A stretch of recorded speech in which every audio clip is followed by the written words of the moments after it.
say, I told you guys there's a lot going on today. You saw a little bit ago that I was making yogurt, and I didn't know if I was going to show you. I'm doing it differently this time. Instead of using my yogurt maker,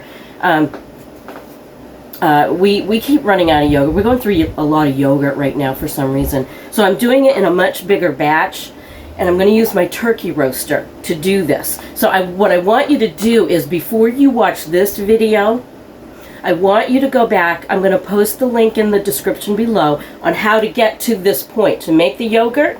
But when you get to the point of, I'm not going to coddle it. You have to let it sit in warmth and be coddled so it can develop. I'm doing that part differently. I'm finishing it off differently. I'm putting it in mason jars instead of my yogurt maker. So when you watch that, come back to this and watch how I finish up this one.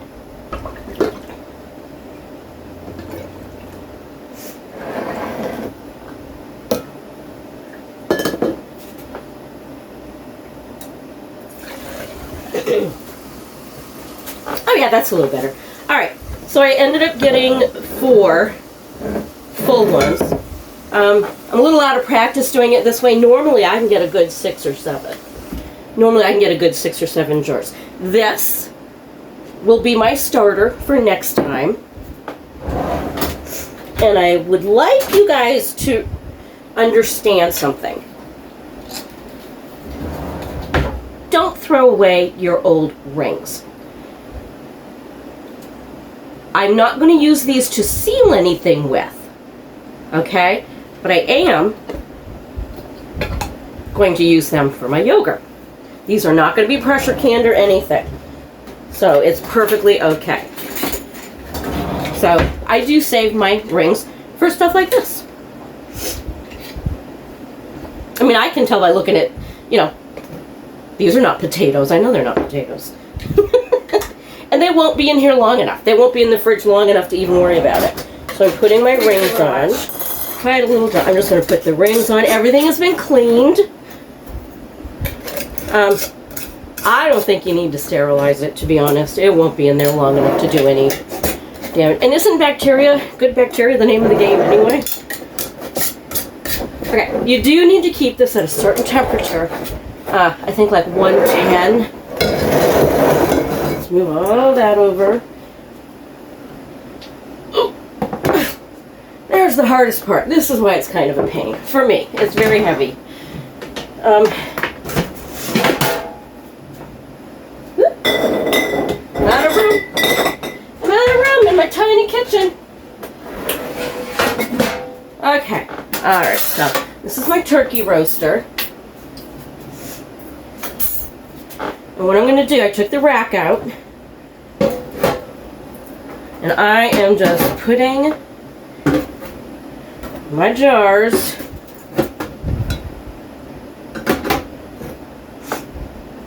just like this. I am going to fill this up.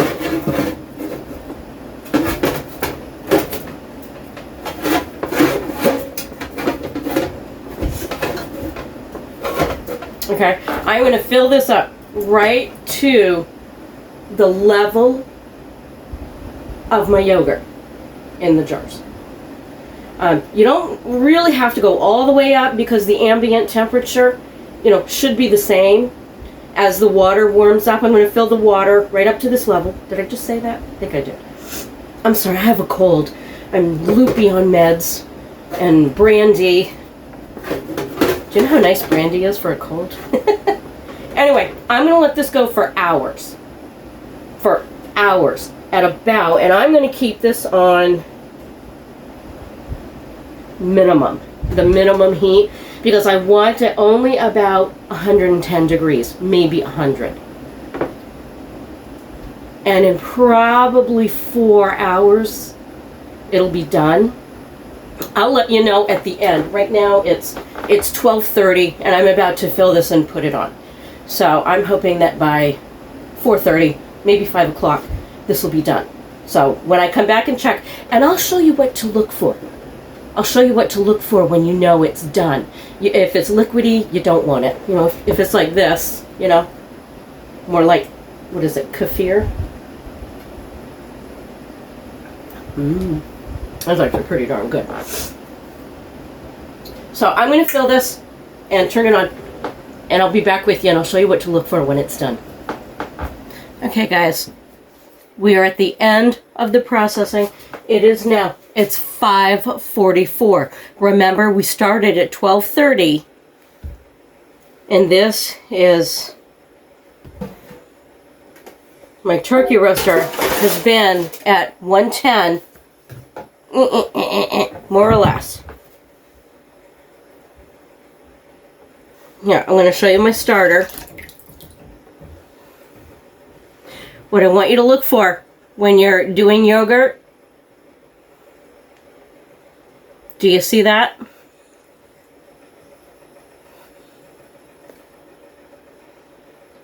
It's almost gelatinous. Okay, that's my starter. But there's been no gelatin.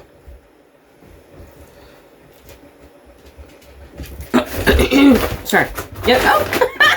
Oh, Gerard's knocking my pedestal. Okay, but watch this. Okay, I'm going to try to get right up here close. Watch what happens. Do you see that? Do you see that?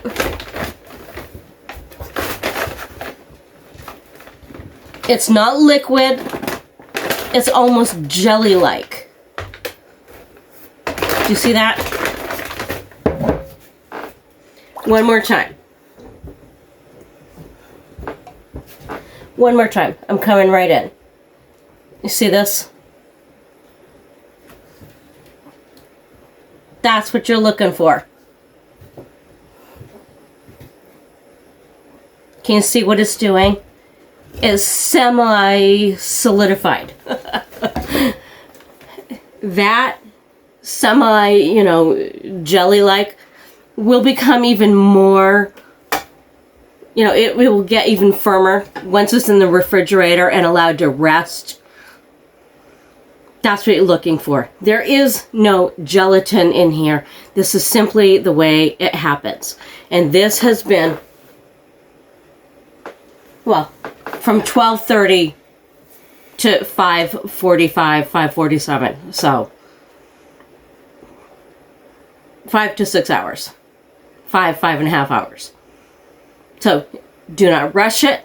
Be patient. It's almost foolproof as long as you take your time and don't rush it. And that's the difference between doing it this way or in another way. Not the difference, but another way, an alternate way, instead of using a yogurt machine. You don't necessarily need a yogurt machine. You can do it this way as well. Give it a try. See you guys next time.